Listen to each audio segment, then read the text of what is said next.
Now we're joined from Moscow from Sergei Markov, not Lavrov, Markov, former advisor to Russian President Vladimir Putin and a prominent political analyst to help us unpack Russia's view of this evolving ceasefire. Thank you very much for joining us back here on Q News, Mr. Markov.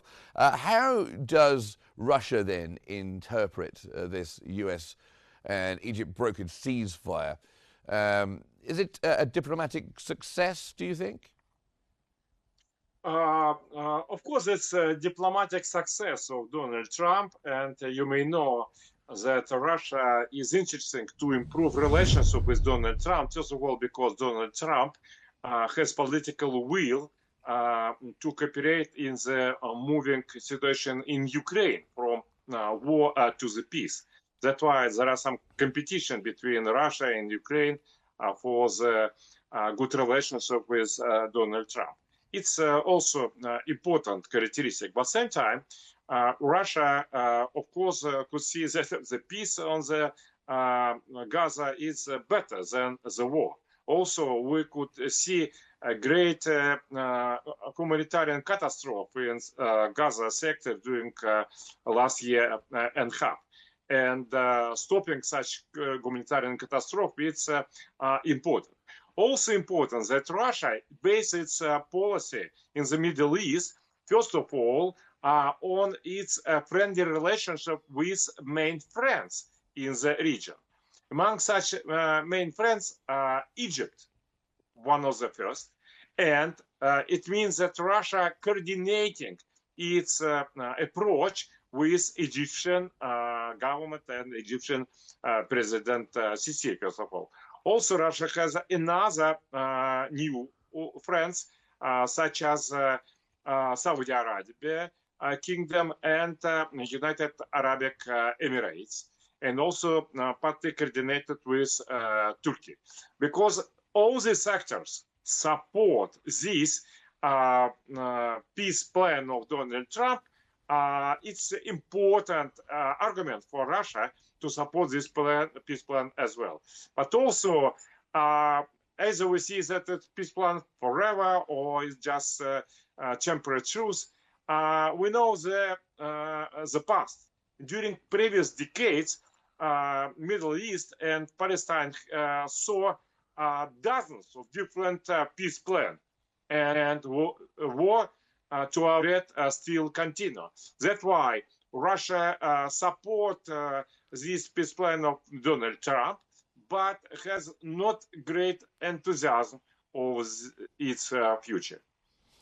Now, you mentioned there, of course, that Russia has many friends in the Middle East, as of course it does, but it did lose quite a lot of influence in the Middle East when the Syrian regime fell. Could this be an opportunity for Russia to reassert itself in the region?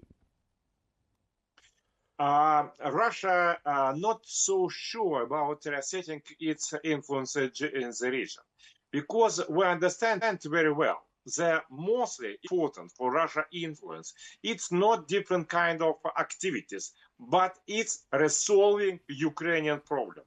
If Russia will be able to show to everybody that Russia is a very strong country who can resolve this problem and who has more friendly relationship in Ukraine, after this, Russian influence will be automatically increased in different regions, including Middle East. It's one priority. Another priority, another line, I would say, another direction, is the fact that Russia wants not just to have unilateral policy on the Middle East, which could be supported or not supported. No, Russia built its position in many reasons based on the position of its friends, as already mentioned. On contrary, this Russian policy, on contrary with policy of United States and Europe. Europe and United States try to build own policy and then to get support from Middle East countries to those policies. But Russia constructed its policy in many reasons based on position of the Russian friends. And of course, Russia recognized the Palestinian state a long time ago. I think was it in 1988 alongside China? I think it was a long time ago. And the Foreign Minister, Lavrov, has said that the West shares responsibility for delaying Palestinian statehood. Is there anything that Russia can do to put pressure on in order to get more countries to recognize Palestine? And Russia believe that Russian pressure for recognition Palestine will play not a great role now, but it also recognition of Palestine. It's more symbolic act. It's better that will be more, but not so important. More important is to have specific policy which allow to be Palestine state alive. Meaning that, first of all, this Palestinian state should be integrated territory by territories. So it should be not split on the different pieces, like Western Bank of Jordan and Sector Gaza. Also, Palestinian state will believe, as it's have been recognized by the United Nations, it should include also Eastern Jerusalem. And all these three pieces should be connected with each other in one territory, but not just pieces. This can make Palestine state more alive and realistic.